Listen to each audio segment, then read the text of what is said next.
সুপ্রিয় viewers, welcome to my channel again. বন্ধুরা, আবারও আপনাদের সকলকে স্বাগত জানাচ্ছি আমার চ্যানেলে। শুভ সন্ধ্যা। আপনারা নিশ্চয়ই ভালোই আছেন এবং আপনাদের ভালো থাকাই সবসময় আমার একান্ত কামনা। যাক বন্ধুরা, দীর্ঘ অনেক দিন পর আবার এসেছি আপনাদের সম্মুখে নতুন একটি আপডেট নিয়ে। যে আপডেটটি আমার 6.5 লক্ষ এমপিওভুক্ত শিক্ষক কর্মচারী বন্ধুদের জন্য অত্যন্ত গুরুত্বপূর্ণ একটি আপডেট।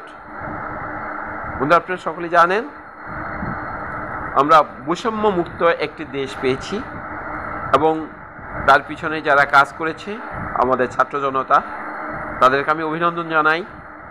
আমাদেরকে বৈষম্য থেকে মুক্তি দেওয়ার জন্য। তো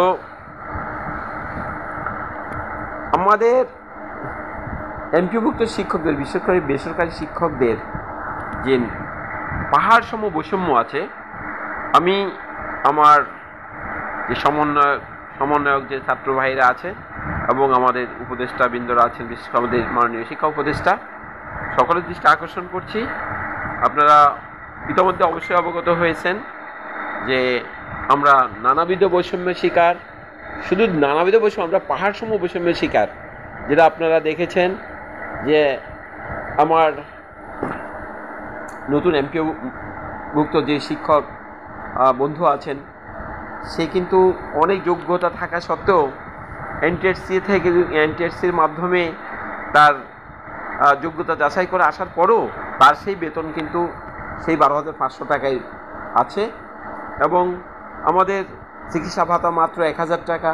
এবং আমাদের উৎসব ভাতা, সবচেয়ে বড় কথা হচ্ছে বছরে আমাদের যে উৎসবের যে জায়গাটি, এখানে কিন্তু আমরা কখনো মনের আনন্দে, আমরা নির্বিঘ্নে কখনো আমরা উৎসব পালন করতে পারি না, কারণ আমাদের এখানেও অনেক বড় বৈষম্য, যেখানে আমরা মাত্র সিকি বোনাস পাই বা 25% বোনাস পাই।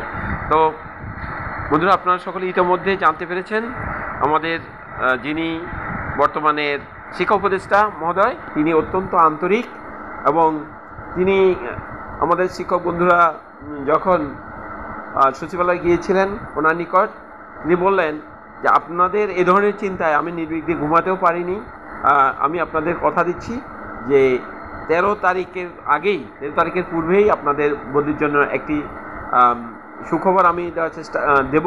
এবং শুধু তাই নয়, আপনাদের যে নানাবিধ বৈষম্য আছে এগুলো নিয়ে আমরা কাজ করছি এবং এটা আপনাদের খুব দ্রুতই সমাধান হবে।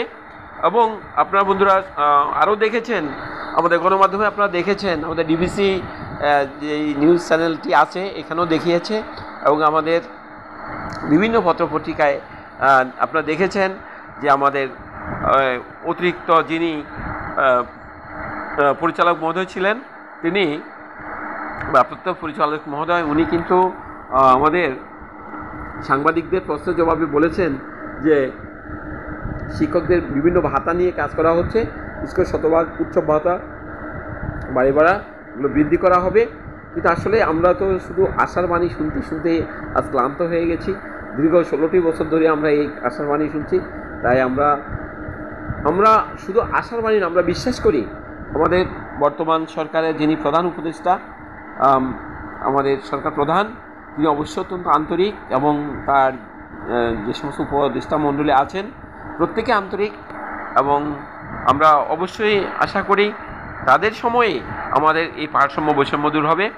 এবং আমরা আজকেও দেখেছি আমার শিক্ষক বন্ধুরা, আমার বিভিন্ন সংগঠনের যে শিক্ষক বন্ধুরা আছেন, তারা কিন্তু আজও কিন্তু আমাদের নূতন যিনি মহাপরিচালক হিসেবে এসেছেন তার সাথে কথা বলেছেন এবং উনি পজিটিভ কথাই বলেছেন এবং আপনাদের এই সমস্যাগুলো কত দ্রুত সমাধান করা যায় সেই বিষয়ে আমরা আলোচনা করছি। আর এই কথাগুলো আর শুনতে চাই না।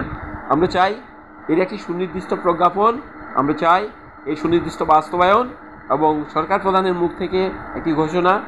এবং আমি আবারও আমার 6.5 লক্ষ শিক্ষক কর্মচারীদের এই প্রত্যাশা রাখি যে আমরা সকলেই যেন 5 অক্টোবর বিশ্ব শিক্ষক দিবসে একটি সুখবর শুনতে পারি। এমপিওভুক্ত শিক্ষকদের এই সুখবরটি শুনি, যেন আমাদের এমপিওভুক্ত শিক্ষকদের সকল বৈষম্যের অবসান হয়েছে, এই আশাবাদ ব্যক্ত করে আবারও আমার 6.5 লক্ষ শিক্ষক কর্মচারী সকলকে শুভেচ্ছা অভিনন্দন জানিয়ে আজকের মতো এখানে শেষ করলাম। সবাইকে ধন্যবাদ।